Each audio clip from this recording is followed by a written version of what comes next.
5절에서 9절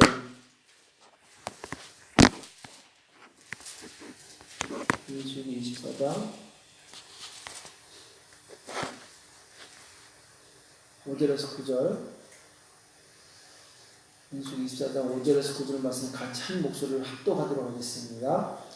야곱이여 내 장막이 이스라엘이여 내 거처가 돌지들이 아름다우고 그 버러짐이 골짜기 같고 강가의 용산 같으며 여호와의 심으신 신현목들 같고 물가의 백향목들 같도다. 그 통에서는 물이 넘치겠고 그 종자는 많은 물가에 있으리다. 그 왕이 아각보다 높으니 그 나라가 진을 이루다.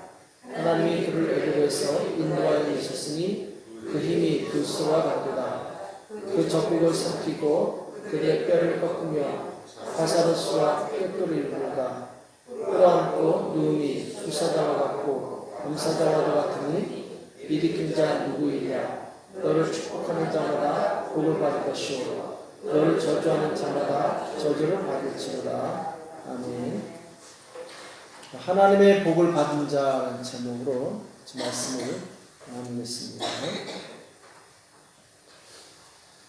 오늘은 이 발람이 이스라엘 백성에 대해서 마지막으로 이제 축복하는 내용이 나오죠.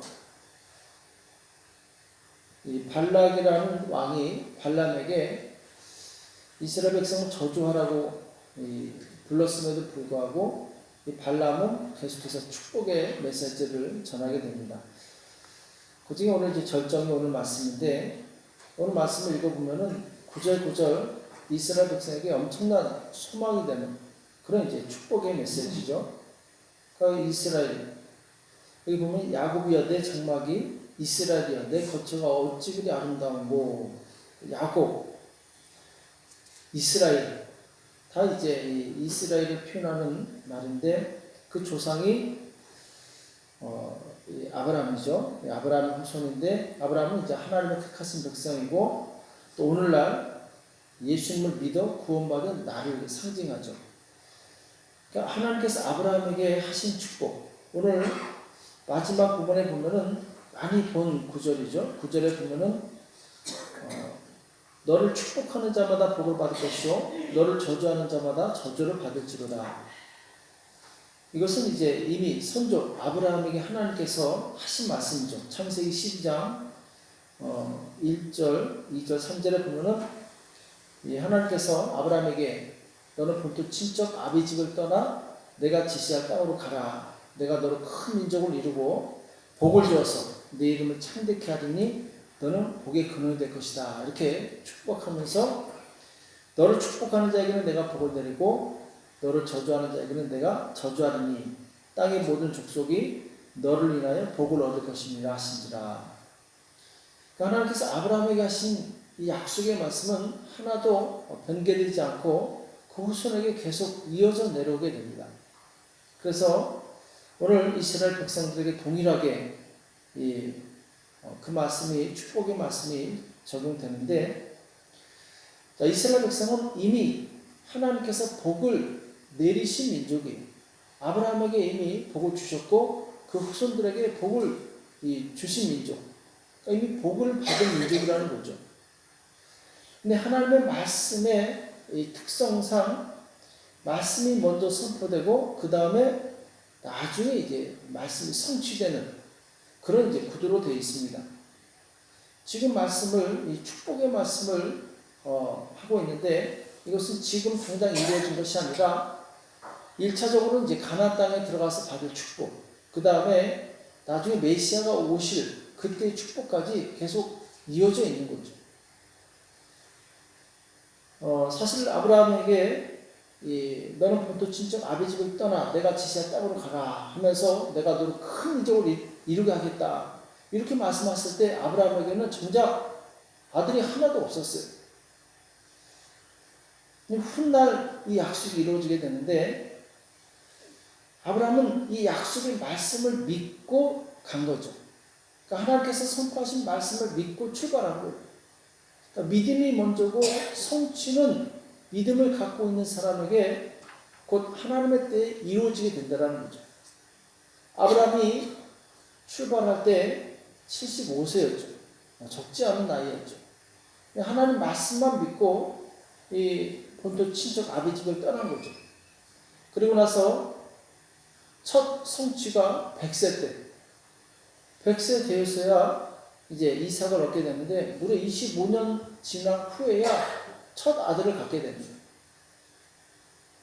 큰 민족을 이루겠다고 말씀하시고 나서 그래서 첫 아들을 얻을 때가 25년이 지난 후였다라는 거죠. 로마서 4장 18절에 보면은 아브라함이 바랄 수 없는 중에 바라고 믿었으니 이는 내 후손 이같이라 하신 말씀대로 많은 민족의 조상이 되게 하려 하심을 인함이라. 그가 100세나 되어 자기 몸에 죽은 것 같음과 사라의 태에 죽은 것 같음을 알고도 믿음이 약해지지 않냐고. 믿음이 없어 하나님의 약속을 의심치 않고 믿음에 견고해져서 하나님께 영광을 돌리며 그 약속하신 것을 또한 능히 이룰 수 있기를 확신하였으니. 아브라함은 하나님께서 큰 민족을 이루게 하실 것이라는 이 약속의 말씀을 확신했다 이렇게 말씀하고 있어요. 100세면은 이 아이를 낳을 수 없는, 특히 이 아내 사라가 90세면은 이제 이건 불가능한 나이죠. 자, 그럼에도 불구하고 아브라함은 하나님의 약속의 말씀을 믿고 출발하게 되죠. 로마서 4장 22절에 보면은 이것을 저에게 의로 여기셨느니라 이렇게 말씀하고 있어요. 지금 비록 보이는 환경은 아무것도 없고 그리고 지금 나에게 아들은 없지만 하나님의 약속의 말씀을 믿었는데 이 믿음을 하나님께서 의로 여기셨다 이렇게 말씀하고 있어요. 자, 그러면서 저에게 의로 여기셨다 기록된 것은 아브라함을 위한 것이 아니요 의로 여기심을 받을 우리도 위함이니 곧 예수 우리 주를 죽은 자 가운데서 살리신 이를 믿는 자니라. 자, 우리는 예수님의 죽으심과 부활을 믿습니다. 이 예수님의 죽으심과 부활을 믿는 우리에게 동일하게 아브라함에게 하신 그 말씀이 적용이 된다는 거죠. 우리에게 정말 믿음이 있다면 아브라함에게 하신 그 약속의 말씀이 우리에게 동일하게 적용이 된다는 거죠. 그러니까 지금 보이는 것이 없지만 하나님께서 주실 그 복을 바라보고 우리는 기뻐하며 기다릴 수 있는 거죠. 그러니까 우리는 지금 당장 보이는 것이 없고 고난이 있다 하더라도 거기에 머물러 있으면 안 됩니다. 소망을 가지고 그 약속의 말씀이 이루어질 때까지 지금 이 어려움을 이겨나가는 거죠. 요셉이 먼 나라 애굽의 종으로 팔렸을 때 요셉이 고향으로 돌아가는 것은 불가능했어요. 옛날에 무슨 교통편이 발달한 것도 아니고 통신이 발달한 것도 아니고 요셉이 노예로 팔려갔을 때 그 집에서는 나온다는 건 그야말로 상상할 수 없는 거죠. 근데 그 불가능한 상황 속에서 요셉이 절망한 것이 아니었어요. 현실에 충실하면서 참고 기다립니다. 자신이 복을 받는 하나님의 자녀라는 것을 알고 있었어요. 아마 할아버지, 증조할아버지 아브라함이 너는 하나님께 복을 받은 자다 이런 메시지를 계속 듣고 자랐겠죠. 그 마음속에는 항상 하나님께 복을 받은 자다 여기에 대한 확신과 믿음이 있었어요. 이런 확신이 왜 중요하느냐? 인생을 막 살지 않게 돼요. 사람이 절망하게 되거나 소망이 없게 되면 그때부터 그 사람은 인생을 막 살게 돼요. 생각 없이 살게 되고 그 절망으로 인해서 그냥 되는 대로 살아가요. 절제 없이 살아가요. 그러나 요셉은 달랐어요. 왜? 소망이 있었기 때문에. 그래서 창세기 39장 2절에 보면은 여호와께서 요셉과 함께 하심으로 그가 형통한 자가 되어 그 주인 애굽 사람의 집에 있으니 그 주인이 여호와께서 그와 함께 하심을 보며 또 여호와께서 그의 범사에 형통케 하심을 보았더라. 요셉이 형통한 자가 되었다. 그리고 요셉을 보는 주변 사람들이 그가 하나님께서 함께 하심을 보게 된 거예요. 자, 요셉은 절망 중에서도 소망을 잃지 않고 하나님의 약속의 말씀을 믿었습니다. 곧 자기는 복을 받은 자라는 여기다 확신이 있었기 때문에 그야말로 그 소망을 가지고 성실하게 일했어요. 그러니까 이 사절에 보면은 요셉이 그 주인에게 은혜를 입어 섬김에 그가 요셉으로 가장 충고를 삼고 자기 소유를 다 그 손에 위임하니. 그러니까 복을 받은 사람은 어디 가든지 인정을 받고 거기서 머리가 되는 축복이 임하게 돼요. 환경이 중요한 것이 아니라 바로 그 환경 속에서 그 복을 가진 자로서의 빛을 바라는 사람으로 보여진다는 거죠. 그래서 시편 37편 22절에도 보면은 주의 복을 받을 자는 땅을 차지하고 이렇게 나와요. 주의 복을 받을 자는 땅을 차지하고. 요셉은 점점 그 지경이 넓혀지게 되죠. 노예로 팔렸지만 거기서 총무가 되고, 감옥에 갇혔지만 거기서 간수들을 관리하는 사람으로 그 지경이 넓혀집니다. 나중에 총리가 되어서 애국과 그 주변에 있는 사람들을 다스리는 그런 이 땅을 차지하는 축복을 얻게 돼요. 우리는 이 요셉과 그 후손들, 아브라함의 후손들, 이들을 보면서 이들이 강할 수 있었던, 이들이 번창할 수 있었던 그 원동력이 어디 있느냐? 그들은 하나님의 약속의 말씀을 믿었어요. 너희는 복을 받은 민족이다. 그러니까 복을 받은 민족이라는 것은 앞으로 복을 받을 것이라는 것이 다 포함되어 있는 거죠. 그러니까 요셉이 자기가 가지고 있는 이 의식, 나는 복을 받은 사람이라는 이 의식이 끝까지 그를 견디게 했고, 이 중간에 유혹이 왔을 때도 이걸 이길 수 있는 힘이 되었던 거죠. 어떤 유혹입니까? 창세기 39장 9절에 보면은 시위대장의 아내가 요셉을 유혹하는 내용이 나오죠.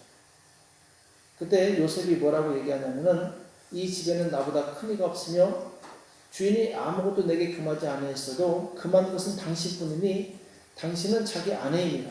그런데 내가 어찌 이 큰 악을 행하여 하나님께 득죄하리까? 자, 내가 복을 받은 사람인데 어떻게 하나님께 득죄하리까? 이렇게 고백을 해요. 그러니까 복을 받은 사람은 죄의 유혹이 왔을 때 거기에 함부로 넘어가지 않는다는 거예요. 왜? 그 죄의 유혹에 넘어가면 하나님께서 주실 복이 제한되기 때문에, 임하지 않기 때문에 참고 기다리는 거예요.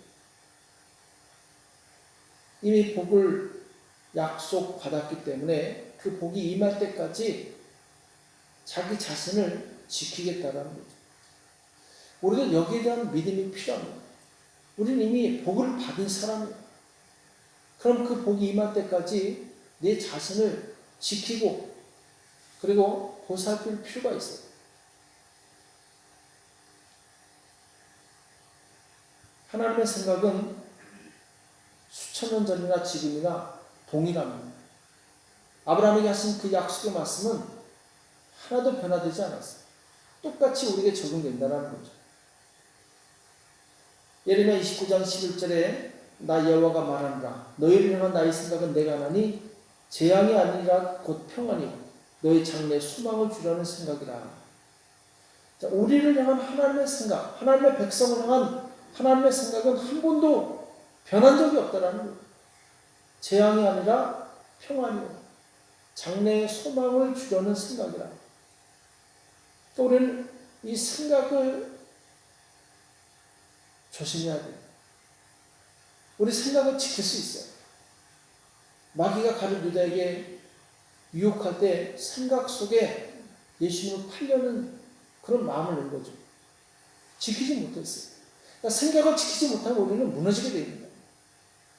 약속의 말씀을 깊이 새기고 그 약속의 생각으로 가득 차시기 바랍니다. 12절에 보면은 너희는 내게 부르짖으며 와서 내게 기도하면 내가 너희를 들을 것이요 내가 전심으로 나를 찾고 찾으면 나를 만나리라. 그러니까 하나님께서 우리에게 주신 생각이 평안이요 소망이기 때문에 두려워하지 말고 전심으로 하나님께 기도하라는 거예요.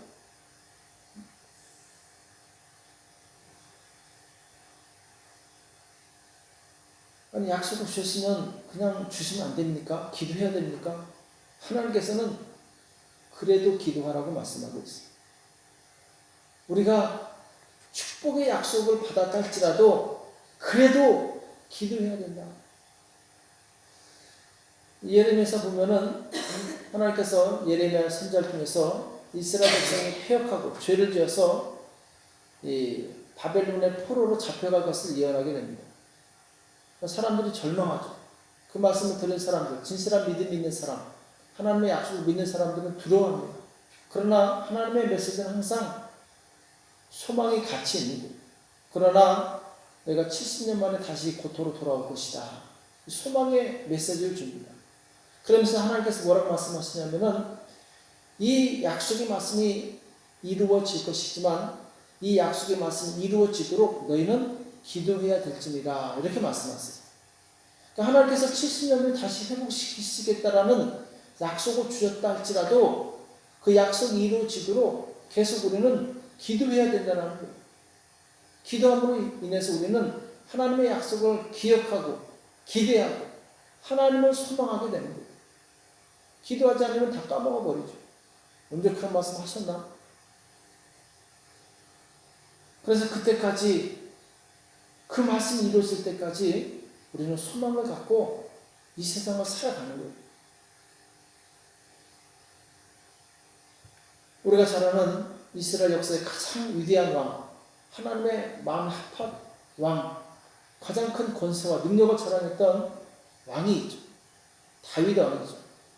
자, 그런데 이 다윗 왕의 이 영광스러운 모습이 다가 아니라는 거예요. 그가 살아온 여정 중에 사무엘상 21장에 보면은 정말 비참했던 때가 있었어요.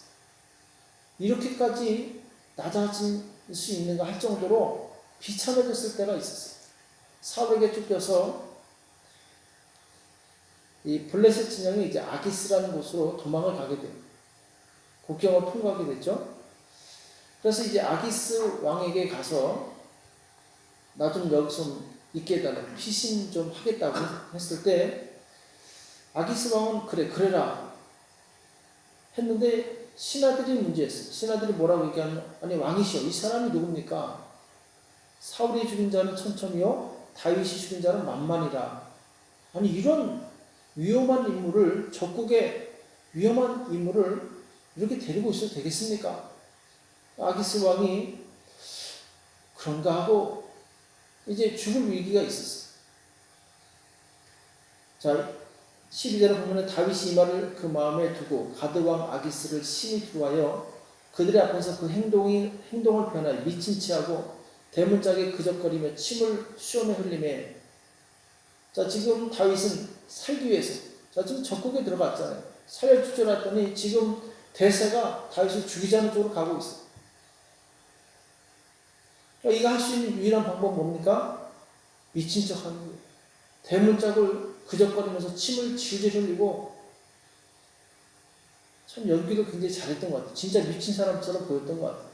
아기스가 뭐라고 얘기하냐면 야 우리나라에 미친 사람이 부족해가 이런 미친 광원을 내 앞에 두겠느냐? 막 화를 냅니다. 그러니까 신하들이 야 나 해가지고 이제 쫓겨나요. 쫓겨나는 건 낫죠. 죽는 것보다.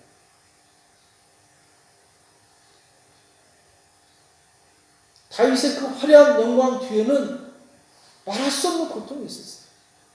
죽음을 부지하기 위해서 미친 척까지 할 정도로 비참한 바닥 생활까지 갔었다라는 거죠.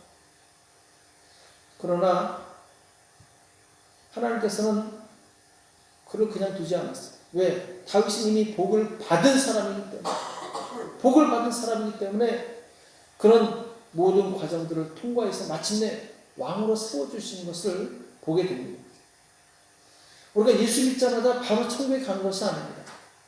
천국의 약속은 받았지만 우리 인생을 다 보낸 다음에 주님의 때 주님을 만나게 돼 있어요. 마찬가지로 우리가 먼저 축복의 말씀을 받았지만 이 말씀이 이루어질 때까지는 시간이 필요한 거예요. 농부가 씨를 뿌리고 열매가 맺힐 때까지 참고 기다리는 것과 같습니다. 오늘 말씀을 나의 말씀을 받으시기 바랍니다. 하나님께서 우리에게 물된 동산같이 풍성하고 여기 보면 아각 왕이라고 되어 있는데 아각은 그때 당시 가장 강력했던 민족 아말렉 족속의 왕을 말하는데 이 사무엘상에 사울이 아말렉 왕 아각을 살려뒀다가 혼나는 내용이 나오는데 그 아각이 아니라 아말렉 족속의 모든 왕의 이 후손을 왕족을 말하는 거예요. 가르치는 거예요. 그들보다 더 뛰어나게 할 거라는 거예요. 세상의 어떤 왕보다 더 뛰어나게 할 거라는 거예요. 그것이 하나님의 약속의 말씀이라는 거죠. 복의 열매가 맺힐 때까지 기다리시기 바랍니다. 그걸 그냥 기다리는 것이 아니라 기도하면서 기다리시기 바랍니다. 하나님께서 복의 열매를 주시기로 약속하셨지만 그것이 이루어지도록 우리는 간절히 기도해야 된다는 거예요. 그래서 이 새벽에 우리가 주님 앞에 나오지 않았습니까? 소망이 있기 때문에 주님 앞에 나온 거예요.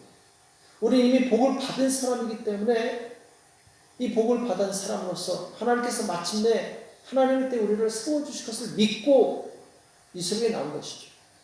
이 약속의 말씀을 새기시기 바랍니다. 모든 어려움은 다 지나가게 돼 있어요. 결국은 복이 임하게 돼 있습니다. 하나님께서 우리에게 주신 약속은 변함이 없어요. 그 약속을 기다리고 기도하면서 성취받는 저와 여러분 되시길 예수님 이름으로 축복합니다. 기도하겠습니다. 하나님 오늘 우리에게 말씀해 주시면 감사합니다. 주님 우리의 연약함을 긍휼히 여겨주시고